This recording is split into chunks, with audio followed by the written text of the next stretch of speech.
ਚਰਨਾਂ 'ਚ ਹਾਜ਼ਰੀ ਲਵਾਈ। ਉਚਾਰਨ ਕਰੋ ਜੀ ਵਾਹਿਗੁਰੂ ਜੀ ਕਾ ਖਾਲਸਾ ਵਾਹਿਗੁਰੂ ਜੀ ਕੀ ਫਤਿਹ। ਸ੍ਰੀ ਰਾਗ ਮਹੱਲਾ ਪਹਿਲਾ। ਰਾਗ ਸ੍ਰੀ ਰਾਗ ਹੈ। ਮਹੱਲਾ ਪਹਿਲਾ ਇਹ ਗੁਰੂ ਨਾਨਕ ਸਾਹਿਬ ਮਹਾਰਾਜ ਦੀ ਰਸਨਾ ਤੋਂ ਉਚਾਰਨ ਹੋਇਆ ਪਾਵਨ ਸ਼ਬਦ ਹੈ। ਸਤਿਗੁਰੂ ਕਹਿੰਦੇ ਲੱਭ ਕੁੱਤਾ ਕੂੜ ਚੂਹੜਾ। ਮਹਾਰਾਜ ਕਹਿੰਦੇ ਮੇਰੇ ਅੰਦਰ ਲੋਭ ਰੂਪੀ ਕੁੱਤਾ ਭੌਂਕਦਾ ਹੈ। ਗੁਰਮੁਖੋ ਜਿਹੜਾ ਲੋਭ ਹੈ ਨਾ, ਲੱਭ ਹੈ, ਇਹ ਬੰਦੇ ਨੂੰ ਚੋਰ ਵੀ ਬਣਾਉਂਦਾ ਹੈ। ਇਹ ਲੋਭ ਬੰਦੇ ਨੂੰ ਡਾਕੂ ਵੀ ਬਣਾਉਂਦਾ ਹੈ, ਕਪਟੀ ਬਣਾਉਂਦਾ ਹੈ, ਧੋਖੇਬਾਜ਼, ਪਖੰਡੀ, ਅਕਿਰਤਘਾਨ, ਵਿਸ਼ਵਾਸਘਾਤਾ ਵੀ ਇਹ ਪੈਦਾ ਕਰਦਾ ਹੈ। ਜਿਹੜਾ ਲੋਭ ਹੈ ਸਾਡੇ ਅੰਦਰ, ਲੋਭ ਦਾ ਅਰਥ ਹੈ ਵੀ ਸਾਡੇ ਕੋਲ ਜ਼ਰੂਰ ਜਿਹੜੇ ਪਦਾਰਥਾਂ ਦੀ ਜ਼ਰੂਰਤ ਨੇ ਹੈ ਨਾ, ਪਰ ਹੋਰ ਇਕੱਠੇ ਕਰਨਾ, ਇਹਨੂੰ ਲਾਲਚ ਕਰਨ ਨੂੰ ਲੋਭ ਕਹਿੰਦੇ ਆ।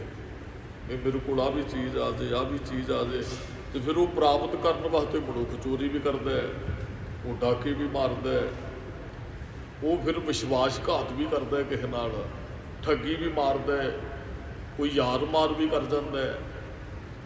ਉਹ ਹਰੇਕ ਤਰ੍ਹਾਂ ਕਰਕੇ ਫਿਰ ਉਹ ਜਿਹੜੇ ਪਦਾਰਥ ਪ੍ਰਾਪਤ ਕਰਨ ਦਾ ਜਿਹਦੇ ਅੰਦਰ ਲੱਭ ਹੈ, ਉਹ ਯਤਨ ਕਰੇਗਾ।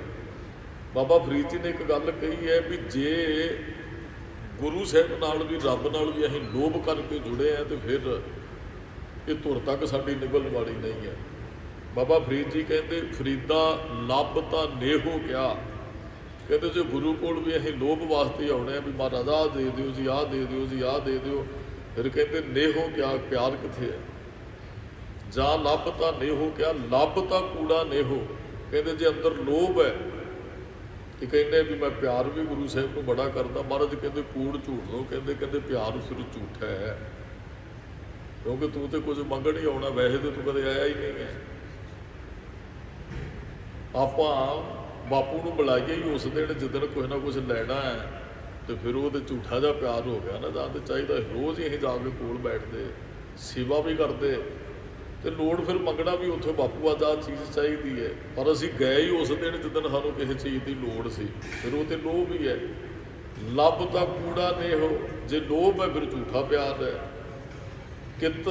ਕਿਚਰ ਝੱਤ ਲੰਘਾਈਏ ਛੱਪਰ ਟੁੱਟਿਆ। ਮੈਂ ਉਹ ਕਹਿੰਦੇ ਛੱਪਰ ਟੁੱਟਾ ਹੋਵੇ ਤੇ ਬਾਰਿਸ਼ ਪੈਂਦੀ ਹੋਵੇ ਤੇ ਕਿੰਨਾ ਕੁ ਚਿਰ ਉੱਥੇ ਬੈਠੇ ਰਹਾਂਗੇ, ਵੀ ਕਿੰਨਾ ਕੁ ਚਿਰ ਲੰਘੇਗਾ।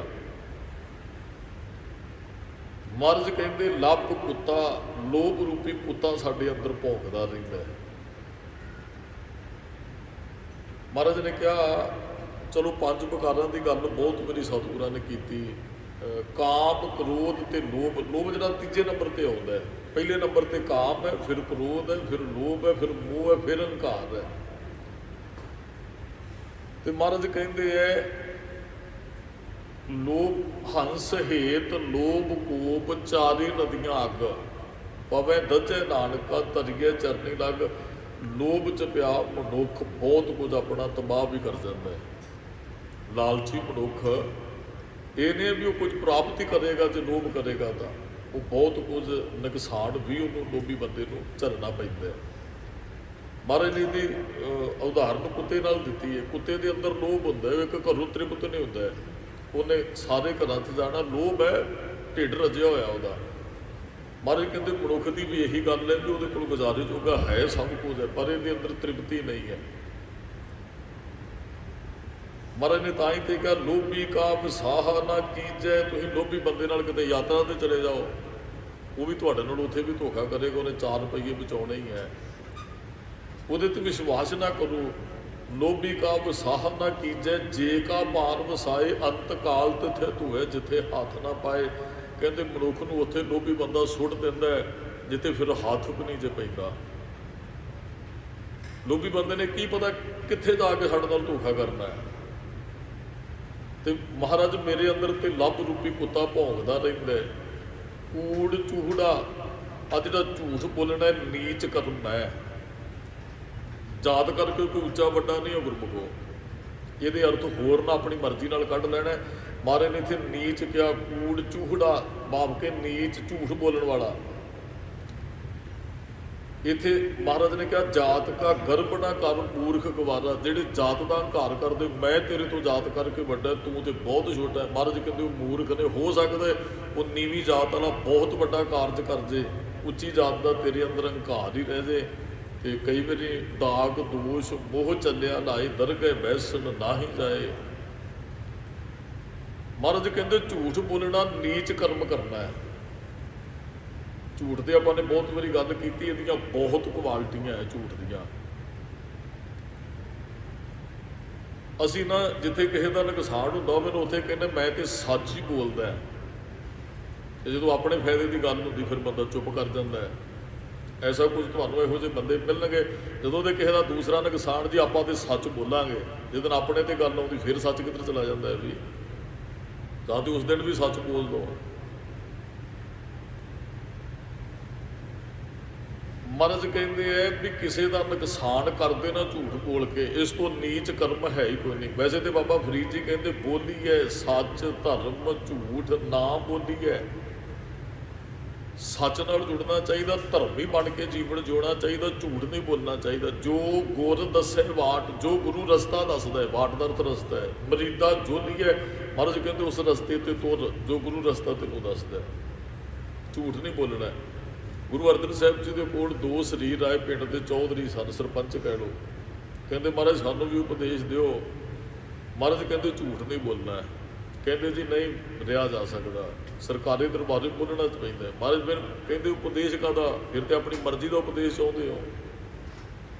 ਜੇ ਆਪਾਂ ਗੁਰੂ ਸਾਹਿਬ ਨੂੰ ਆਖੀਏ ਮਹਾਰਾਜ ਆਹ ਚੀਜ਼ ਦੇ ਦਿਓ, ਮਹਾਰਾਜ ਕਹਿਣਗੇ ਇਹ ਨਹੀਂ ਆਹ ਕਰਦੇ। ਮਹਾਰਾਜ ਇਹ ਨਹੀਂ ਚਾਹੀਦੀ ਆਹ ਹੀ ਦਿਓ, ਫਿਰ ਤੇ ਉਪਦੇਸ਼ ਵੀ ਅਸੀਂ ਆਪਣੀ ਮਰਜ਼ੀ ਦਾ ਹੀ ਲੈਂਦੇ ਆ ਨਾ। ਮਹਾਰਾਜ ਕਹਿੰਦੇ ਜੀ ਨਹੀਂ ਝੂਠ ਛੱਡ ਸਕਦੇ। ਮਹਾਰਾਜ ਕਹਿੰਦੇ ਫਿਰ ਇੱਕ ਕੰਮ ਕਰਿਓ, ਜੋ ਬੋਲ ਕੇ ਆਓਗੇ ਬਾਹਰ ਆਪਣੇ ਬੱਚਿਆਂ ਨੂੰ ਸੁਣਾਇਆ ਕਰੋ। ਤੇ ਉਹ ਲਿਖ ਵੀ ਲੈਣੇ ਕਿਤੇ ਕਿਤੇ ਤੁਸੀਂ ਝੂਠ ਬੋਲਿਆ। ਤੇ ਫਿਰ ਮਹੀਨੇ ਬਾਅਦ ਧਰਮਸ਼ਾਲਾ 'ਚ ਜਾ ਕੇ ਸੁਣਾਉਣੇ, ਜਿੱਥੇ ਤੁਸੀਂ ਜਪਣ ਜਾਂਦੇ ਹੋ ਨਾਮ, ਧਰਮ ਕਮਾਉਣ ਜਾਂਦੇ ਹੋ। ਤੇ ਜਦੋਂ 6 ਮਹੀਨਿਆਂ ਬਾਅਦ ਆਓਗੇ, ਇੱਥੇ ਵੀ ਨਾਲ ਉਹ ਲਿਖਤ ਲੈ ਕੇ ਆਉਣੀ ਜਿਹੜੇ ਜਿਹੜੇ ਝੂਠ ਬੋਲੇ। ਉਹ ਬਾਹਰ ਝੂਠ ਬੋਲਦੇ ਤੇ ਬੱਚਿਆਂ ਨੂੰ ਹੁਣ ਕੀ ਦੱਸਣ ਵੀ ਅਸੀਂ ਕੀ ਬੋਲ ਕੇ ਆਏ ਆ। ਸ਼ਰਮ ਆਉਂਦੀ ਹੈ। ਫਿਰ ਧਰਮਸ਼ਾਲਾ 'ਚ ਸੁਣਾਉਣ ਲੱਗੇ, ਉੱਥੇ ਵੀ ਫਿਰ ਮਹਾਰਾਜ ਕੋਲ। ਮਹਾਰਾਜ ਕਹਿੰਦੇ ਭਰੇ ਦੀਵਾਨ 'ਚ ਸੁਣਾਓ ਕੀ ਬੋਲਿਆ। ਕਹਿੰਦੇ ਮਹਾਰਾਜ ਛੱਡ ਦਿੰਦੇ ਆ ਤੇ ਝੂਠ ਸੁਣਾਏ ਨਹੀਂ ਜਾਂਦੇ। ਮਹਾਰਾਜ ਕੋਲ ਇੱਕ ਜੁਗਤ ਹੁੰਦੀ, ਇੱਕ ਤਰੀਕਾ ਹੈ ਵੀ ਅਸੀਂ ਕਿਵੇਂ ਸਾਡੇ ਅੰਦਰੋਂ ਔਗਣ ਜਿਹੜੇ ਮਹਾਰਾਜ ਨੇ ਦੂਰ ਕਰਨੇ, ਉਹਦੇ ਕੋਲ ਤਰੀਕਾ ਇੱਕ। ਗੰਗੂ ਨੇ ਸੱਚ ਬੋਲਿਆ ਸੀ ਵੀ ਮੇਰੇ ਘਰੇ ਮਾਂ ਗੁਜਰ ਕੌਰ ਤੇ ਸਾਹਿਬਜ਼ਾਦੇ ਹੈ। ਝੂਠ ਤੇ ਨਹੀਂ ਸੀ ਮਰਿੰਡੇ ਦੀ ਜੇਲ੍ਹ 'ਚ, ਪਰ ਸੱਚ ਬੋਲਣ ਪਿੱਛੇ ਲੋਭ ਬਹੁਤ ਵੱਡਾ ਹੈ। ਹੁਣ ਲੋਭੀ ਦਾ ਵਿਸਾਹ ਨਹੀਂ ਕਰਨਾ। ਵਿਸਾਹ ਕਰ ਗਈ ਮਾਂ ਗੁਜਰ ਕੌਰ, ਵਿਸਾਹ ਕਰ ਗਏ ਸਾਹਿਬਜ਼ਾਦੇ ਸ਼ਾਇਦ ਨਿੱਕੇ ਨਿੱਕੇ ਬੱਚੇ, ਪਰ ਕਹਿੰਦੇ ਉੱਥੇ ਉਹਨੇ ਸੁੱਟਿਆ ਜਿੱਥੇ ਹੱਥ ਨਹੀਂ ਪਿਆ ਮਾਤਾ ਗੁਜਰ ਕੌਰ ਦਾ ਵੀ ਕਿਸੇ ਤਰ੍ਹਾਂ ਪੋਤਰਿਆਂ ਨੂੰ ਬਚਾ ਸਕਾਂ। ਮਹਾਰਾਜ ਆਹੀ ਤੇ ਗੱਲ ਕਹਿੰਦੇ ਲੋਭੀ ਬੰਦਾ ਉੱਥੇ ਧੋਖਾ ਦਿੰਦਾ ਜਾ ਕੇ ਜਿੱਥੇ ਸਾਡਾ ਹੱਥ ਨਹੀਂ ਫਿਰ ਪਹੁੰਚ ਸਕਦਾ। ਕੋਈ ਚਾਰਾ ਫਿਰ ਸਾਡਾ ਕੰਮ ਨਹੀਂ ਕਰਦਾ। ਫਿਰ ਉਹੀ ਧਨ ਜਿਹਦਾ ਲੋਭ ਕੀਤਾ ਉਹੀ ਉਹਦੀ ਮੌਤ ਦਾ ਕਾਰਨ ਬਣਦਾ ਹੈ। ਗਣੀ ਖਾਂ ਨਬੀ ਖਾਂ ਮਹਾਰਾਜ ਦੀ ਪਾਲਕੀ ਚੁੱਕ ਕੇ ਲਿਜਾਂਦੇ, ਕੋਈ ਪੁੱਛਦਾ ਕੌਣ, ਮਹਾਰਾਜ ਦਾ ਨਾਂ ਨਹੀਂ ਉਹ ਦੱਸਦੇ। ਕਹਿੰਦੇ ਜੀ ਉੱਚ ਦਾ ਪੀਰ। ਉੱਚ ਇੱਕ ਪਿੰਡ ਸੀ, ਉੱਥੋਂ ਦੇ ਪੀਰ ਸਨ ਤੇ ਲੋਕ ਬੜਾ ਉਹਨਾਂ ਦਾ ਸਤਿਕਾਰ ਕਰਦੇ ਹਨ। ਤੇ ਮਹਾਰਾਜ ਨੇ ਪਾਲਕੀ 'ਚ ਬੈਠਿਆ ਕਿਹਾ ਮੇਰੀ ਹਜ਼ੂਰੀ 'ਚ ਝੂਠ ਨਾ ਬੋਲੋ, ਦੱਸ ਦਿਓ ਜੋ ਤੁਹਾਨੂੰ ਪੁੱਛਦਾ ਕੌਣ, ਦੱਸ ਦਿਓ ਗੁਰੂ ਗੋਬਿੰਦ ਸਿੰਘ ਸਾਹਿਬ ਹੈ। ਉਹਨਾਂ ਫਿਰ ਅਰਥ ਕਿਤੇ ਕਹਿੰਦੇ ਜੀ ਉੱਚ ਦਾ ਅਰਥ ਹੁੰਦਾ ਵੱਡਾ ਉੱਚਾ। ਪੀਰ ਦਾ ਥਾਪ ਜੀਆਂ ਨੇ ਗੁਰੂ ਕੀਤਾ 5 ਪਿਆਲੇ 5 ਪੀਰ, 6 ਪੀਰ ਬੈਠਾ ਗੁਰ ਭਾਰੀ। ਇਹਦੇ 'ਚ ਝੂਠ ਤੇ ਹੈ ਹੀ ਕੋਈ ਨਹੀਂ। ਤੁਸੀਂ ਸਾਰਿਆਂ ਤੋਂ ਵੱਡੇ ਵੀ ਹੋ ਔਰ ਸਾਡੇ ਪੀਰ ਵੀ ਹੋ, ਗੁਰੂ ਵੀ ਹੋ। ਤੇ ਬਾਕੀ ਉਹਨਾਂ ਨੇ ਅਗਲੀ ਗੱਲ ਕਹੀ, ਕਹਿੰਦੇ ਮਹਾਰਾਜ ਜੇ ਝੂਠ ਨਹੀਂ ਬੋਲਾਂਗੇ ਤੇ ਸੱਚ ਨਹੀਂ ਜੇ ਬਚਣਾ। ਇਹਦਾ ਮਤਲਬ ਅਸੀਂ ਕਿੱਥੇ ਕੀ ਬੋਲਣਾ, ਬੋਲਣ ਪਿੱਛੇ ਸਾਡੀ ਭਾਵਨਾ ਕੀ ਹੈ। ਭਾਵਨਾ ਤੇ ਜਾ ਕੇ ਗੱਲ ਆਉਣੀ ਹੈ ਵੀ ਸਾਡਾ ਉਹ ਪੁੰਨ ਤੇ ਪਾਪ ਬਣਨਾ। ਬੋਲ ਕੀ ਰਹੇ ਤੇ ਬਾਅਦ ਦੀ ਗੱਲ ਹੈ। ਬੋਲ ਕਿਸ ਵਾਸਤੇ ਰਹੇ, ਇਹ ਸਾਡੀ ਭਾਵਨਾ ਤੇ ਫਿਰ ਪੁੰਨ ਤੇ ਪਾਪ ਬਣਨਾ ਹੈ। ਗਵਾਂਢੀ ਦਾ ਨੁਕਸਾਨ ਹੁੰਦਾ ਹੈ ਤੇ ਮੈਂ ਸੱਚ ਬੋਲਦਾ, ਉਹਦਾ ਫਾਇਦਾ ਹੁੰਦਾ ਤੇ ਕਹਿੰਦਾ ਮੈਂ ਨਹੀਂ ਝੂਠ ਬੋਲ ਸਕਦਾ। ਇਹੋ ਜਿਹਾ ਸੱਚੇ ਝੂਠੇ ਇਹ ਬਣਨਾ ਵੀ ਨਹੀਂ ਹੈ, ਸੱਚ ਤੇ ਹੀ ਪਹਿਰਾ ਦੇਣਾ। ਮਹਾਰਾਜ ਕਹਿੰਦੇ ਉਹ ਜਿਹੜਾ ਝੂਠ ਬੋਲਣਾ ਮੇਰੇ ਅੰਦਰ ਨੀਚ ਕਰਮ। ਅਸਲ ਵਿੱਚ ਇਹਦਾ ਅਰਥ ਮਹਾਰਾਜ ਮੈਂ ਲੋਭੀ ਵੀ ਜੇ। ਤੇ ਮੈਂ ਝੂਠ ਵੀ ਬੋਲਦਾ ਜੇ। ਠੱਗ ਖਾਦਾ ਮੁਰਦਾਰ ਮਾਰੇ, ਮੈਂ ਠੱਗ ਕੇ ਵੀ ਖਾਂਦਾ ਜੇ। ਮੁਰਦਾਰ ਠੱਗ ਕੇ ਖਾਣਾ, ਮੁਰਦਾ ਖਾਣਾ ਆ। ਬਚਨ ਬਹੁਤ ਵਾਰੀ ਆਪਾਂ ਪੜ੍ਹੇ, ਹੱਕ ਭਰਾਇਆ ਨਾਨਕਾ ਉਸ ਸੂਅਰ ਉਸ ਗਾਏ। ਪਰਾਇਆ ਹੱਕ ਜਿਹੜਾ ਨਾ ਹਿੰਦੂ ਵਾਸਤੇ ਗਾਂ ਖਾਣ ਦੇ ਬਰਾਬਰ ਹੈ, ਮੁਸਲਮਾਨ ਵੀਰ ਵਾਸਤੇ ਸੂਰ ਖਾਣ ਦੇ ਬਰਾਬਰ ਹੈ। ਉਸ ਸੂਅਰ ਉਸ ਗਾਏ ਗੁਰ ਪੀਰ ਹਾਮਾ ਤਾਂ ਭਰੇ। ਗੁਰੂ ਤੇ ਪੀਰ ਨੇ ਸਾਡੀ ਹਾਮੀ, ਸਾਡੀ ਗਵਾਹੀ ਤਾਂ ਭਰਨੀ ਹੈ। ਜਾਂ ਮੁਰਦਾਰ ਨਾ ਖਾਏ ਜੇ ਅਸੀਂ ਪਰਾਇਆ ਹੱਕ ਨਹੀਂ ਖਾਵਾਂਗੇ ਤਾਂ। ਮਾਸ ਤੇ ਬਹੁਤ ਗੱਲਾਂ ਚੱਲਦੀਆਂ, ਮਾਸ ਖਾਣਾ ਚਾਹੀਦਾ ਕਿ ਨਹੀਂ ਖਾਣਾ ਚਾਹੀਦਾ। ਮੇਰੇ ਵਰਗੇ ਕਹਿੰਦੇ ਵੈਸ਼ ਨੂੰ ਮੈਂ ਤੇ ਮਾਸ ਟੱਚ ਕਰਕੇ ਨਹੀਂ ਵੇਖਿਆ ਤੇ ਪਰਾਇਆ ਹੱਕ ਛੱਡਦੇ ਨਹੀਂ ਹੈ। ਹੁਣ ਮਹਾਰਾਜ ਕਹਿਣਗੇ ਤੂੰ ਕਹਿੰਦਾ ਮੈਂ ਮਾਸ ਨਹੀਂ ਖਾਂਦਾ, ਆਹ ਕੀ ਖਾਂਦਾ ਹੈ? ਆਹ ਤੇ ਉਹ ਫਲਾਣੇ ਬੱਚਿਆਂ ਦੀਆਂ ਬੋਟੀਆਂ ਤੋੜ ਕੇ ਖਾ ਗਿਆ ਤੂੰ, ਆਹ ਕੀ ਹੈ ਜੋ ਖਾ ਰਿਹਾ? ਮਲਕ ਭਾਗੂ ਨੂੰ ਇਹੀ ਦੇ ਕਹੇ, ਕੱਲ ਵੀ ਦਾਸ ਨੇ ਬੇਨਤੀ ਕੀਤੀ, ਗਰੀਬਾਂ ਦਾ ਖੂਨ ਨਿਚੋੜਿਆ। ਖੂਨ ਹੁਣ ਕੀ ਹੈ? ਮੁਰਦਾ ਤੇ ਖਾਣਾ, ਕਿਸੇ ਦਾ ਖੂਨ ਪੀ ਜਾਣਾ, ਏਡੀ ਮਾੜੀ ਗੱਲ ਹੈ। ਜੋ ਰਤ ਪੀਵੇ ਨਾਨਕਾ ਤਿੰਨ ਕਿਉਂ ਨਿਰਮਲ ਚੀਤ। ਜਿਹੜੇ ਦੂਸਰਿਆਂ ਦਾ ਖੂਨ ਨਿਚੋੜਦੇ ਆ, ਦੱਸੋ ਉਹਨਾਂ ਦੇ ਨਿਰਮਲ ਚਿੱਤ ਕਿਵੇਂ ਹੋ ਸਕਦੇ ਆ? ਹਿਰਦੇ ਪਵਿੱਤਰ ਕਿਵੇਂ, ਸ਼ੁੱਧ ਕਿਵੇਂ ਹੋ ਸਕਦੇ ਆ? ਇਹਦੇ ਮਹਾਰਾਜ ਮੈਂ ਪਰਾਇਆ ਹੱਕ ਵੀ ਕਰਨਾ। ਜਿਹਦੇ ਅੰਦਰ ਲੋਭ ਹੈ ਉਹ ਪਰਾਇਆ ਹੱਕ ਜ਼ਰੂਰ ਖਾਏਗਾ। ਉਹ ਆਪਣੇ ਭਰਾ ਨਾਲ ਵੀ ਧੋਖਾ ਕਰੇਗਾ, ਆਪਣੀ ਭੈਣ ਨਾਲ ਵੀ ਧੋਖਾ ਕਰੇਗਾ। ਉਹਨੂੰ ਜਿਹੜਾ ਬੰਦਾ ਮਿਲ ਗਿਆ ਉਹਨੇ ਧੋਖਾ ਹੀ ਕਰਨਾ ਹੈ, ਕਿਉਂਕਿ ਲੋਭ ਹੈ ਅੰਦਰ, ਲਾਲਚ ਹੈ ਅੰਦਰ। ਮਹਾਰਾਜ ਮੇਰੇ 'ਚ ਗੁਣ ਚੰਗਾ ਕੋਈ ਨਹੀਂ। ਅਗਲੇ ਬਚਨ ਕਹਿ ਦਿੱਤੇ, ਪਰ ਨਿੰਦਾ, ਕਹਿੰਦੇ ਮੈਂ ਪਰਾਈ ਨਿੰਦਾ ਵੀ ਕਰਦਾ। ਪਰ ਮਲ, ਦੇਖੋ ਗੁਰਮੁਖੋ ਨਿੰਦਾ ਇੰਨੀ ਮਾੜੀ ਚੀਜ਼ ਹੈ। ਮਹਾਰਾਜ ਨੇ ਪਤਾ ਕੀ ਕਿਹਾ ਇੱਥੇ? ਕਹਿੰਦੇ ਪਰਾਈ ਨਿੰਦਿਆ ਕਰਨੀ ਕਿਸੇ ਦੀ ਗੰਦਗੀ ਖਾਣ ਦੇ ਬਰਾਬਰ ਹੈ। ਮਲ ਗੰਦਗੀ ਨੂੰ ਕਹਿੰਦੇ ਹੈ। ਪਰ ਨਿੰਦਾ ਪਰ ਮਲ ਮੁਖ ਸੁੱਧੀ, ਕਹਿੰਦੇ ਮੁਖ 'ਚ ਸੁੱਧੀ, ਮੁਖ 'ਚ ਮੈਲਾ ਪਾਉਣਾ ਹੈ ਆਪਣੇ ਕਿਸੇ ਦੀ ਨਿੰਦਿਆ ਕਰਨੀ। ਮਹਾਰਾਜ ਨੇ ਬਚਨ ਕਹੇ, ਨਿੰਦਾ ਭਲੀ ਕਿਸੇ ਕੀ ਨਾਹੀ, ਕਹਿੰਦੇ ਨਿੰਦਾ ਕਿਸੇ ਦੀ ਵੀ ਨਹੀਂ ਚੰਗੀ। ਮਨ ਮੁਖ ਮੁਗਧ ਕਰਨ, ਕਹਿੰਦੇ ਮਨ ਮੁਖ ਮੂਰਖ ਹੀ ਨਿੰਦਿਆ ਕਰਦੇ ਆ। ਹੁਣ ਅਸੀਂ ਆਪਣੇ ਅੰਦਰ ਝਾਤ ਮਾਰਨੇ, ਕਿਤੇ ਸਾਡੇ ਅੰਦਰ ਲੋਭ ਤੇ ਹਾਵੀ ਨਹੀਂ ਹੋਇਆ ਪਿਆ, ਕਿਤੇ ਅਸੀਂ ਬਹੁਤੇ ਝੂਠ ਤੇ ਨਹੀਂ ਬੋਲਦੇ, ਠੱਗ ਕੇ ਤੇ ਨਹੀਂ ਖਾਂਦੇ, ਕਿਤੇ ਨਿੰਦਿਆ ਤੇ ਨਹੀਂ ਕਰਦੇ। ਇਹ ਪਰ ਮਲ ਮੁਖ ਸੁੱਧੀ, ਮਹਾਰਾਜ ਕਹਿੰਦੇ ਪਰਾਈ ਮੈਲ ਖਾਣੀ ਹੈ। ਨਿੰਦਿਆ ਤੇ ਬਹੁਤ ਬੁਰੀ ਹੈ। ਹਰੇਕ ਚੀਜ਼ ਦੀ ਬਿਮਾਰੀ ਦੀ ਦਵਾਈ ਹੈ। ਗੁਰੂ ਗ੍ਰੰਥ ਸਾਹਿਬ 'ਚ ਮਹਾਰਾਜ ਨੇ ਕਿਹਾ, ਨਿੰਦਕ ਕਾ ਦਾਰੂ ਨਾਹੇ, ਕਹਿੰਦੇ ਨਿੰਦਕ ਦੀ ਕੋਈ ਦਵਾਈ ਨਹੀਂ ਜੇ ਬਣੀ। ਜਿਹਨੂੰ ਇਹ ਬਿਮਾਰੀ ਲੱਗ ਗਈ ਨਾ, ਉਹ ਫਿਰ ਕਿਸੇ ਦਵਾਈ ਨਾਲ ਨਹੀਂ ਜੀ ਹਟ ਸਕਦੀ। ਇਹਦੇ ਤੋਂ ਬਚ ਕੇ ਰਹਿਣਾ ਚਾਹੀਦਾ। ਬੁਰੇ ਨੂੰ ਬੁਰਾ ਕਹਿ ਦਿਓ, ਕੋਈ ਦੁੱਖ ਨਹੀਂ ਹੈ। ਚੰਗੇ ਨੂੰ ਚੰਗਾ ਵੀ ਕਹੋ, ਤੇ ਚੰਗੇ ਨੂੰ ਅਸੀਂ ਬੁਰਾ ਕਹਿੰਦੇ, ਇਹ ਨਿੰਦਿਆ ਹੈ। ਐਵੇਂ ਫਲਾਣਾ ਕੀ ਕਰਦਾ, ਫਲਾਣਾ ਕੀ ਕਰਦਾ। ਮਹਾਰਾਜ ਕਹਿੰਦੇ ਉਹਦੇ ਨਾਲੋਂ ਤੂੰ ਪਾਣੀ ਪੜ ਲਾ। ਕੋਈ ਪਰਾਈ ਮੈਲ ਕਿਉਂ ਧੋਣਾ ਹੈ? ਪਰਾਈ ਨਿੰਦਾ ਕਿਸੇ ਦੀ ਨਹੀਂ ਕਰਨੀ ਚਾਹੀਦੀ। ਸਾਡੇ ਕੋਲ ਹੋਰ ਕੰਮ ਹੀ ਕੋਈ ਨਹੀਂ ਹੈ। ਪਰ ਨਿੰਦਾ ਪਰ ਮਲ ਮੁਖ ਸੁੱਧੀ ਅਗਨ ਕ੍ਰੋਧ ਚੰਡਾਲ। ਹੁਣ ਕ੍ਰੋਧ ਚੰਡਾਲ ਵੀ ਮੇਰੇ ਅੰਦਰ ਬੈਠਾ ਹੈ।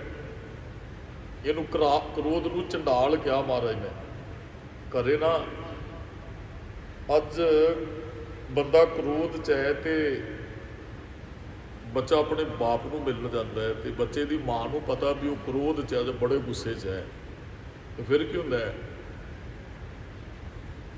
ਮਾਂ ਇੱਕ ਸ਼ਬਦ ਵਰਤਦੀ ਹੈ ਵੀ ਉਹ ਅੱਜ ਚੰਡਾਲ ਬਣਿਆ ਬੈਠਾ, ਉਹਦੇ ਕੋਲ ਨਾ ਜਾਈ, ਵੀ ਕ੍ਰੋਧ ਹੈ ਉਹਦੇ ਅੰਦਰ ਅੱਜ ਬੜਾ। ਮਾਂ 'ਚ ਵੀ ਹੋ ਸਕਦਾ, ਬਾਪ ਵੀ ਇਹ ਗੱਲ ਕਹਿ ਸਕਦਾ ਹੈ। ਅੱਜ ਆਪਣੀ ਮਾਂ ਕੋਲ ਨਾ ਕਿਤੇ ਆਹ ਗੱਲ ਕਹਿਣੀ, ਉਹ ਅੱਜ ਚੰਡਾਲ। ਤੇ ਕ੍ਰੋਧ ਨੇ ਬਹੁਤ ਪਰਿਵਾਰ ਖਤਮ ਕੀਤੇ ਹੈ। ਆ ਪਿੱਛੇ ਜੇ ਇੱਕ ਖਬਰ ਆਈ ਸੀ, ਇੱਕ ਪਿਓ ਨੇ ਗੁੱਸੇ 'ਚ ਕ੍ਰੋਧ ਚਾਣ ਕੇ ਸੁੱਤੇ ਬੱਚੇ ਨੂੰ ਨਾ ਲੜਿਆ ਤਾਂ ਆਪਣੇ ਘਰ ਵਾਲੀ ਨਾਲ। ਸੁੱਤੇ ਬੱਚੇ ਨੂੰ ਮੰਜੇ ਤੇ ਉਹਦੀ ਧੌਣ ਖਿੱਚ ਕੇ ਪਾਵੇ ਤੇ ਧੌਣ ਕਰਕੇ ਕਾਪੇ ਨਾਲ ਆਪਣੇ ਪੁੱਤ ਦਾ ਸਿਰ ਵੱਢ ਦਿੱਤਾ ਉਹਨੇ, ਕ੍ਰੋਧ ਚਾਣ ਕੇ। ਕ੍ਰੋਧ ਆ ਚੰਡਾਲ ਹੈ, ਇਸ ਕਰਕੇ ਮਹਾਰਾਜ ਨੇ ਕਿਹਾ ਸੀ ਉਹਨੂੰ, ਕ੍ਰੋਧ ਚੰਡਾਲ ਹੈ। ਆਉਂਦਾ ਸਿਰਫ ਸਕਿੰਟ, 1-2 ਸਕਿੰਟ ਵਾਸਤੇ ਬੰਦੇ ਦੇ ਅੰਦਰ, ਕਈ ਵਾਰੀ ਪਰਿਵਾਰ ਸਾਰੇ ਨੂੰ ਖਤਮ ਕਰ ਜਾਂਦਾ ਹੈ ਕ੍ਰੋਧ। ਇਹਨੂੰ ਚੰਡਾਲ, ਚੰਡਾਲ ਜਿਹੜਾ ਚੰਡਾਲ ਬਣ ਗਿਆ ਨਾ, ਉਹ ਕਿਸੇ ਦਾ ਸਕਾ ਨਹੀਂ ਚ ਹੁੰਦਾ। ਤੇ ਜਿਹਦੇ 'ਚ ਕ੍ਰੋਧ ਹੈ ਉਹ ਚੰਡਾਲ ਹੀ ਹੈ। ਉਹ ਅੱਗ ਜ਼ਿਆਦਾ ਹੀ, ਅੱਗ ਦਾ ਤੇਜ਼ ਵੱਧ ਜਾਂਦਾ ਬੰਦੇ ਦੇ ਅੰਦਰ।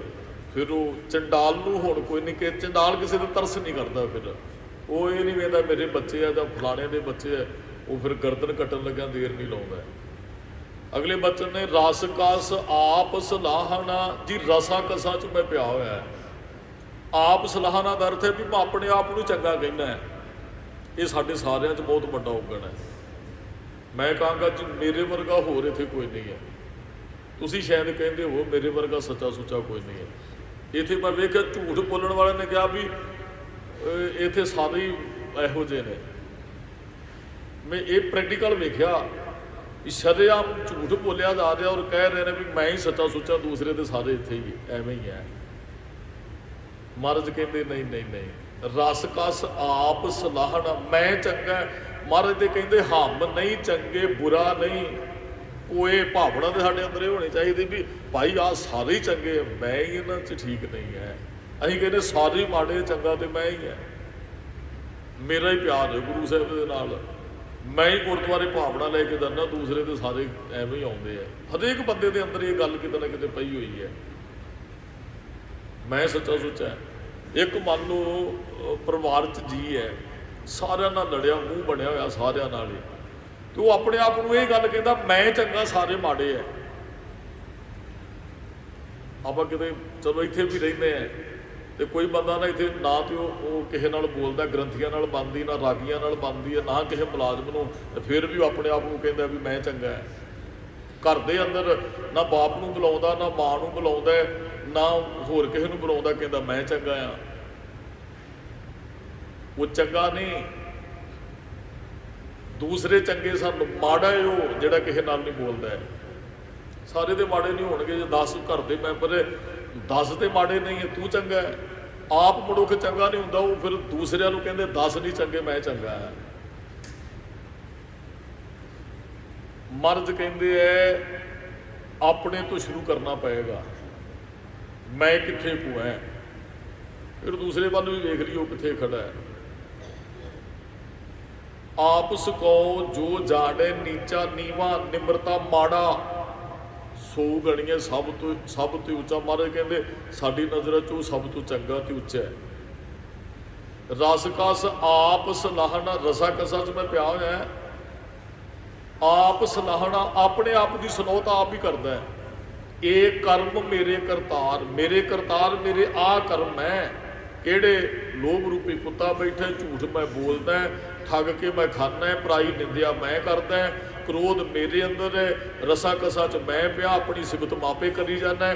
ਇਹ ਕਰਮ ਮੇਰੇ ਕਰਤਾਰ, ਕਰਤਾਰ ਜੀ ਰੱਬ ਜੀ, ਆਹ ਭੈੜੇ ਕਰਮ ਨੇ ਮੇਰੇ। ਇਹ ਵੀ ਚੰਗੀ ਗੱਲ ਹੈ ਵੀ ਮਹਾਰਾਜ ਨੂੰ ਇਹ ਕਹਿ ਦਿੱਤਾ ਵੀ ਮੇਰੇ ਅੰਦਰ ਇਹ ਔਗਣ ਹੈ। ਇਹ ਸਾਰੇ ਗੱਲ, ਇਹ ਵੀ ਗੱਲ ਨਹੀਂ ਕਹਿੰਦੇ ਹੈ। ਕੋਈ ਕਹਿੰਦੇ ਹੋਂ ਕੀਤਾ ਨਾ ਜਾਤਾ ਹਰਾਮ ਖੋਰ, ਹੋਂ ਕਿਆ ਮੂੰਹ ਦੇਸਾ ਦੁਸ਼ਟ ਚੋਰ, ਵੀ ਮੈਂ ਇਹੋ ਜਿਹਾ। ਗੁਰੂ ਸਾਹਿਬ ਨੂੰ ਇੰਨੀ ਗੱਲ ਕਹਿੰਦੇ ਨੇ ਵੀ ਬੜੀ ਬਹਾਦਰੀ ਵਾਲੀ ਗੱਲ ਹੈ। ਕਿਆ ਤੇ ਹੈ ਨਾ ਵੀ ਮੈਂ ਇਹੋ ਜਿਹਾ ਜੀ, ਅਸੀਂ ਤੇ ਇਹੋ ਜਿਹੇ ਹੋ ਕੇ ਵੀ ਨਹੀਂ ਮੰਨਦੇ ਵੀ ਮੈਂ ਇਹੋ ਜਿਹਾ।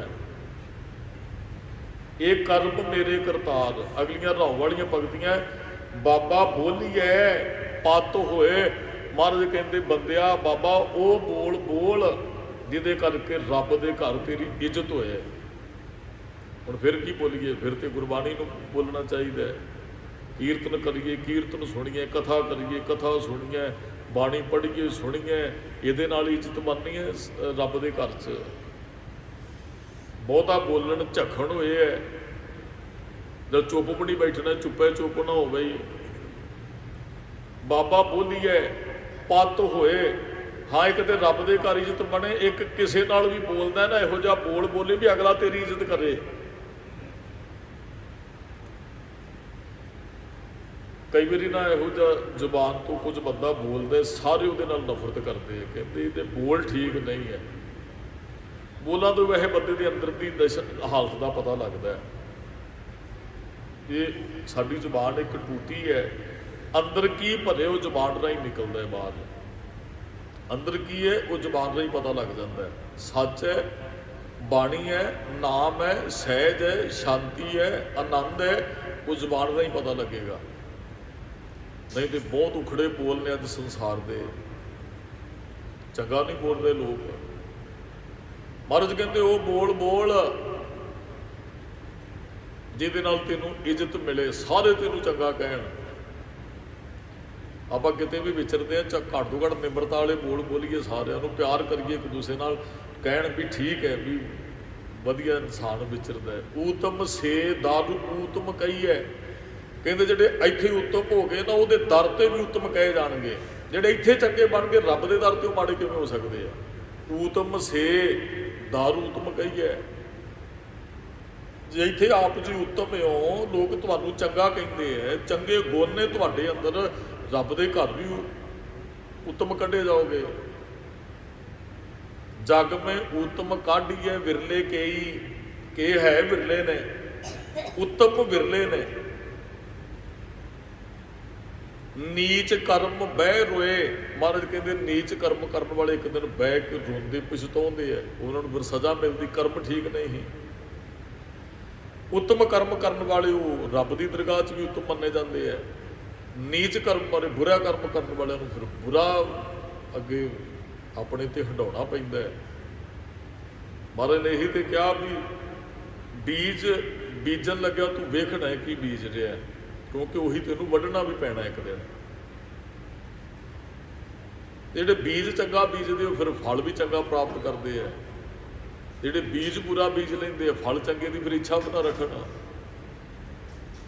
ਨੀਚ ਕਰਮ ਬਹਿ ਰੋਏ, ਬਾਬਾ ਫਰੀਦ ਜੀ ਨੇ ਇਹੀ ਤੇ ਕਿਹਾ, ਫਰੀਦਾ ਜਿੰਨੀ ਕਮੀ ਨਾਹੇ ਗੁਣ ਤੇ ਕਮੜੇ ਵਿਸਾਰ, ਮਤ ਸ਼ਰਮਿੰਦਾ ਥੀ ਬਈ ਸਾਈਂ ਦੇ ਦਰਬਾਰ। ਇਹੋ ਜਿਹਾ ਕਰਮ ਕਰੀਏ ਹੀ ਨਾ ਵੀ ਸਾਨੂੰ ਪੰਚਾਇਤ 'ਚ ਖੜ ਕੇ ਤੇ ਸਿਰ ਨੀਵਾ ਕਰਕੇ ਉੱਥੇ ਨਮੋਚੀ ਦਾ ਸਾਹਮਣਾ ਜਾਂ ਬੇਇੱਜ਼ਤੀ ਦਾ ਸਾਹਮਣਾ ਸਾਨੂੰ ਕਰਨਾ ਪਵੇ। ਰੱਬ ਦੇ ਘਰ ਵੀ ਐਸਾ ਹੀ, ਉਹ ਕੰਮ ਕਰ ਹੀ ਨਾ। ਮਹਾਰਾਜ ਕਹਿੰਦੇ ਹੈ ਵੀ ਨੀਚ ਕਰਮ, ਮਾੜੇ ਕਰਮ ਦਾ ਮਾੜਾ ਨਤੀਜਾ ਆਪਾਂ ਸਿੱਧੇ ਅਰਥੇ ਤੇ ਕਰ ਲਈਏ, ਬੁਰੇ ਕੰਮ ਦਾ ਤੇ ਨਤੀਜਾ ਬੁਰਾ ਹੀ ਨਿਕਲਣਾ। ਰਹਾਓ ਵਿਸ਼ਰਾਮ ਦੇ ਕੇ ਮਹਾਰਾਜ ਕਹਿੰਦੇ ਰਸ ਸੋਇਨਾ, ਕਹਿੰਦੇ ਸੋਨਾ ਵੀ ਸਾਨੂੰ ਇੱਕ ਰਸ ਲੱਗਾ ਹੋਇਆ ਹੈ। ਇਹਦੇ ਅਰਥ ਦਾਸ ਨੇ ਬਹੁਤ ਦੂਜੇ ਸ਼ਬਦਾਂ 'ਚ ਕੀਤੇ ਨੇ, ਅੱਜ ਉਹੀ ਸ਼ਬਦ ਹੈ। ਰਸ ਸੋਇਨਾ, ਰਸ ਰੂਪਾ ਕਾਮਣ, ਕਾਮਣ ਇਸਤਰੀ ਨੂੰ ਕਹਿੰਦੇ ਨੇ, ਰੂਪਾ ਚਾਂਦੀ ਨੂੰ ਕਹਿੰਦੇ ਨੇ, ਸੋਨਾ ਸੋਨੇ ਨੂੰ ਕਹਿੰਦੇ ਆ। ਕਹਿੰਦੇ ਵੀ ਸਾਨੂੰ ਰਸ ਲੱਗੇ ਹੋਏ ਹੈ। ਕਿਸੇ ਨੂੰ ਸੋਨਾ ਗਹਿਣੇ ਪਾਉਣ ਦਾ ਬਹੁਤ ਰਸ ਹੋ ਸਕਦਾ ਹੈ, ਉਹਨੂੰ ਸਾਡੇ ਧਾਰਮਿਕ ਤੇ ਹੋਣਾ ਉਹ ਨਹੀਂ ਇਹੋ ਜਿਹਾ ਵੀ ਅਸੀਂ ਪੰਜ ਕੱਕੇ ਹੀ ਨੇ ਸਾਡੇ ਗਹਿਣੇ ਜਿਹੜੇ ਨੇ। ਚਲੋ ਕਈ ਗਹਿਣੇ ਪਹਿਨਦੇ ਵੀ, ਕਈ ਵੈਸੇ ਤਾਂ ਜਦੋਂ ਅੰਮ੍ਰਿਤ ਛਕਾਇਆ ਜਾਂਦਾ ਉੱਥੇ ਪੰਜ ਪਿਆਰੇ ਸਾਹਿਬਾਨ ਕਹਿੰਦੇ ਭਾਈ ਹੁਣ ਤੁਸੀਂ ਕੋਈ ਗਹਿਣਾ ਨਕਲੀ ਗਹਿਣਾ ਨਹੀਂ ਪਹਿਨਣਾ, ਪੰਜ ਕੱਕੇ ਹੀ ਤੁਹਾਡੇ ਅਸਲੀ ਗਹਿਣੇ ਹੈ।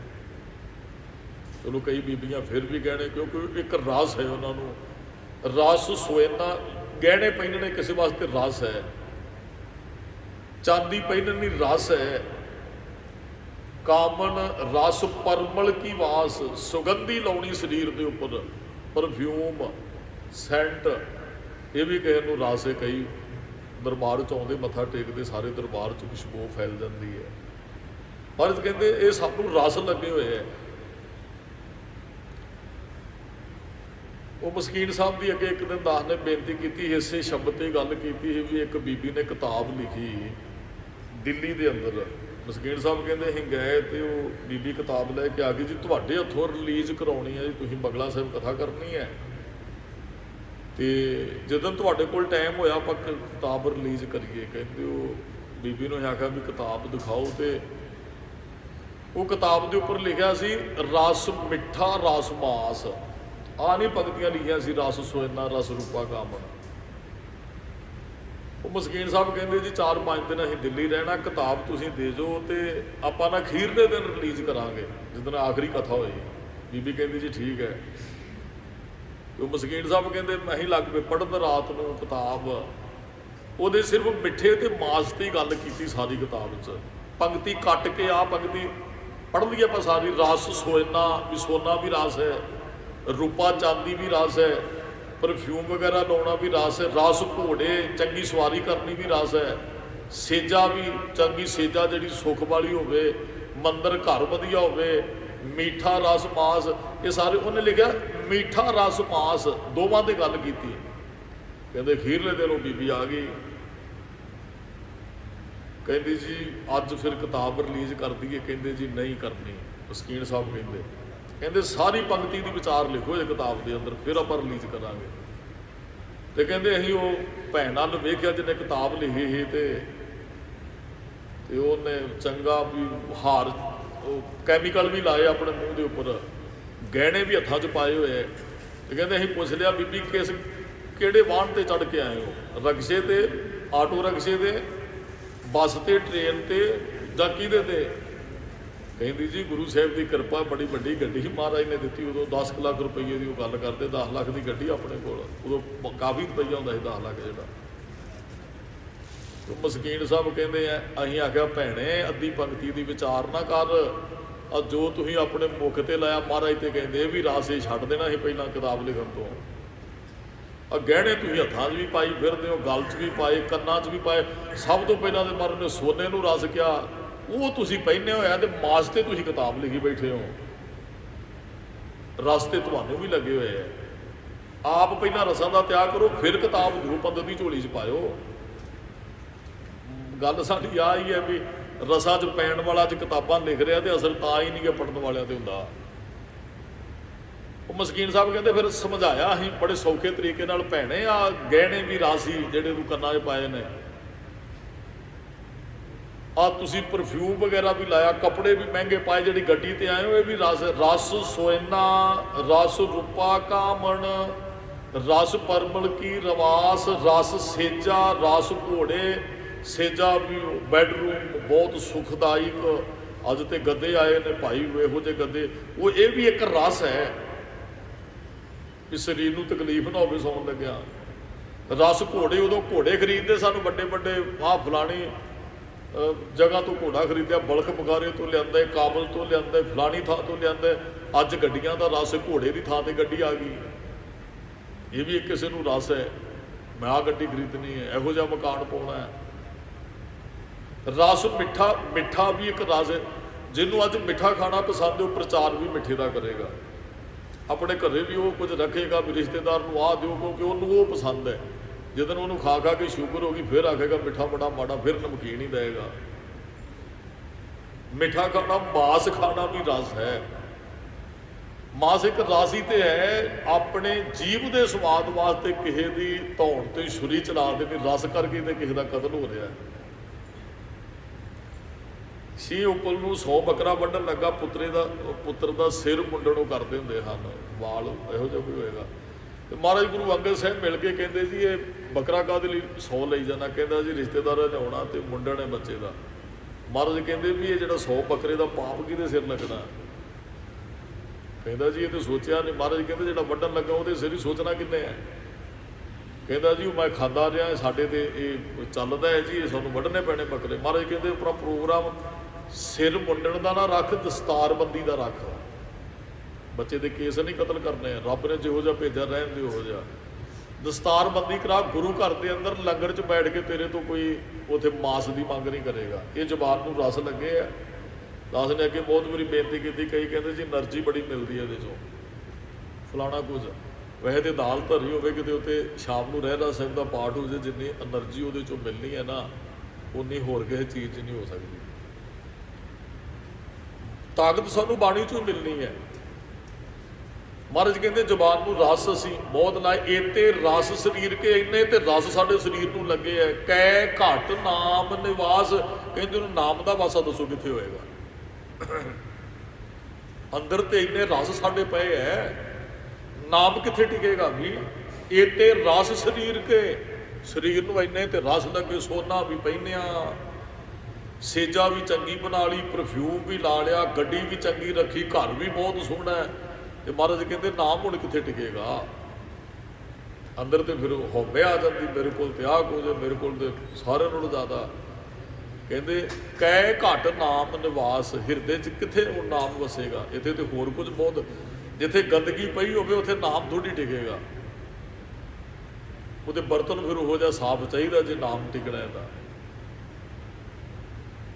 ਮਹਾਰਾਜ ਅਗਲੇ ਬਚਨ ਕਹਿੰਦੇ ਜਿਤ ਬੋਲੇ ਪਤ ਪਾਈਐ, ਜਿਹੜੇ ਬੋਲਾਂ ਕਰਕੇ ਇੱਜ਼ਤ ਮਿਲੇ ਸੋ ਬੋਲਿਆ ਪ੍ਰਵਾਨ। ਉਹੀ ਬੋਲਿਆ ਪ੍ਰਵਾਨ ਹੈ, ਭਾਵੇਂ ਇੱਥੇ ਹੈ ਤੇ ਭਾਵੇਂ ਰੱਬ ਦੇ ਘਰ। ਉਹ ਬੋਲੀਏ ਜਿਹਦੇ ਬੋਲਣ ਕਰਕੇ ਇੱਜ਼ਤ ਬਣੇ ਤੇ ਸਾਡਾ ਬੋਲਿਆ ਪ੍ਰਵਾਨ ਹੋ ਜਾਏ, ਕਿਸੇ ਨੂੰ ਸਿਖਾ ਦੇ ਸਾਡਾ ਬੋਲਿਆ। नहीं तो ये कह देने यार तेरी गल मैनू चंगी नहीं लगी है, भी तेरे बोल बड़े खरवे हैं, बहुत लोग खरवा बोलते हैं। फिक्का बोल विगुचना, फिक्का बोल के ते खुआर होना ही है। सुन मूर्ख मन अजान, हे मूर्ख मन बेसमझ मन सुन, फिक्के बोल क्यों बोलता है। मिठ बोलड़ा जी हर सज्जन सुआमी मोरा, हौ संभल थकी जी वो कदे ना बोले कौड़ा।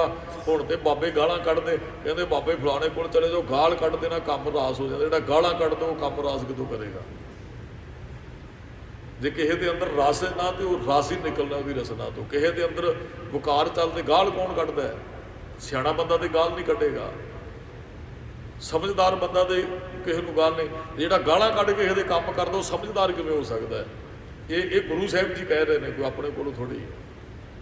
फिक्का बोल विगुचना, सुन मूर्ख मन अजान, मूर्ख मना बेसमझ मना, फिक्का बोल ना बोल। जो तिस भावे से भले, ਜਿਹੜੇ ਰੱਬ ਨੂੰ ਭਾ ਜਾਂਦੇ ਭਲੇ ਉਹ ਨੇ, ਤੇ ਰੱਬ ਨੂੰ ਹੁਣ ਫਿੱਕਾ ਬੋਲਣ ਵਾਲੇ ਦੇ ਭੋਣਗੇ ਹੀ ਨਹੀਂ, ਰਸਾਂ ਕਸਾਂ ਵਾਲੇ ਦੇ ਭੋਣਗੇ ਹੀ ਨਹੀਂ। ਹੋਰ ਕੇ ਕਹਿਣ ਵਖਾਣ, ਹੋਰ ਕੀ ਕਹਿਣ ਵਖਿਆਨ ਕਰਨ ਨੂੰ ਹੈ। ਤਿੰਨ ਮੱਤ ਤਿੰਨ ਪੱਤ ਤਿੰਨ ਧਨ ਪੱਲੇ, ਮਹਾਰਾਜ ਕਹਿੰਦੇ ਉਹਨਾਂ ਕੋਲ ਹੀ ਅਸਲੀ ਮੱਤ ਹੈ, ਉਹਨਾਂ ਦੀ ਇੱਜ਼ਤ ਹੈ, ਉਹਨਾਂ ਦੇ ਧਨ ਨਹੀਂ ਪੱਲੇ। ਕਿਹਨਾਂ ਦੇ? ਜਿਨ ਹਿਰਦੇ ਰਹਾ ਸਮਾਏ, ਜਿਨ੍ਹਾਂ ਦੇ ਹਿਰਦੇ 'ਚ ਵਾਹਿਗੁਰੂ ਸਮਾਇਆ ਹੋਇਆ। ਮੱਤ ਵੀ ਉਹਨਾਂ ਕੋਲ ਚੰਗੀ ਹੈ, ਇੱਜ਼ਤ ਵੀ ਉਹਨਾਂ ਦੀ ਹੁੰਦੀ ਹੈ, ਤੇ ਧਨੀ ਲੋਕ ਵੀ ਉਹ ਹੈ ਜਿਨ੍ਹਾਂ ਦੇ ਕੋਲ ਨਾਮ ਹੈ।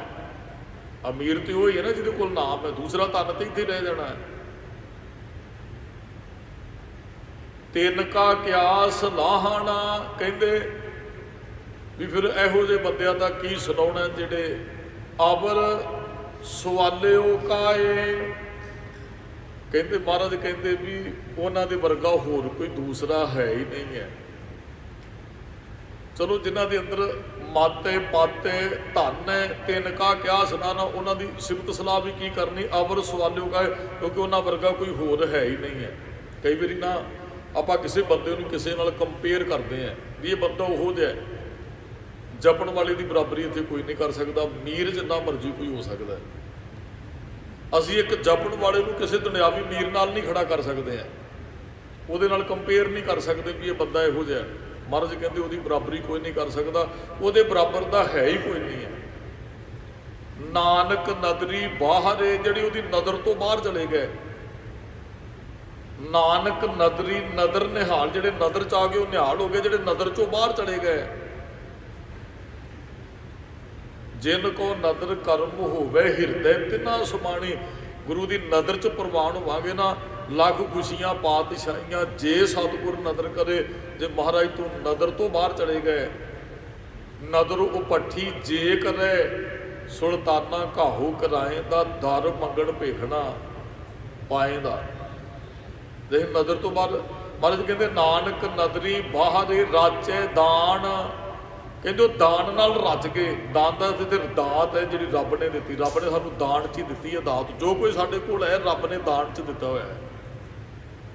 ਕਹਿੰਦੇ ਰਾਚੇ ਦਾਨ, ਜਿਹੜੇ ਨਦਰ ਤੋਂ ਬਾਹਰ ਹੋ ਗਏ ਉਹ ਦਾਨ ਨਾਲ ਤੇ ਜੁੜ ਗਏ। ਦਾਤ ਪਿਆਰੀ ਵਿਸਰਿਆ ਦਾਤਾਰਾ, ਦਾਤਾ ਨੂੰ ਪਿਆਰ ਕਰਦੇ, ਦਾਤਾ ਵਿਸਰ ਗਿਆ। ਉਹ ਰਾਚੇ ਦਾਨ ਨਾ ਨਾਏ, ਕਹਿੰਦੇ ਨਾਮ ਨਾਲ ਨਹੀਂ ਜੁੜੇ, ਰੱਬ ਦੀਆਂ ਦਾਤਾਂ ਨਾਲੋਂ ਜੁੜ ਗਏ।